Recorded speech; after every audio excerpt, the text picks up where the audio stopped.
ዴልታ ቪኤፍዲ ነው የምታዩት።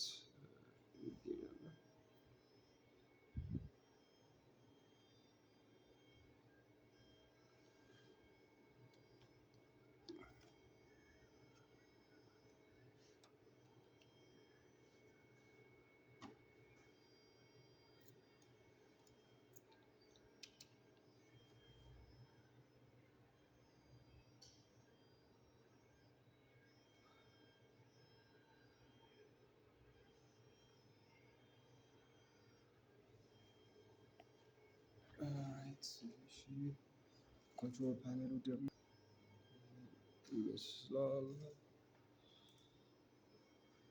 ኮንትሮል ፓነላችን ይህን ይመስላል።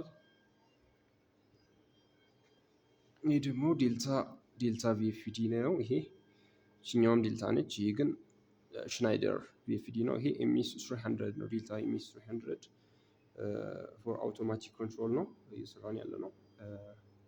ኦልሞስት ሲያገባድድኩት ነው። ትንሽ ነገር ነው የሚቀረኝ ማለት ነው።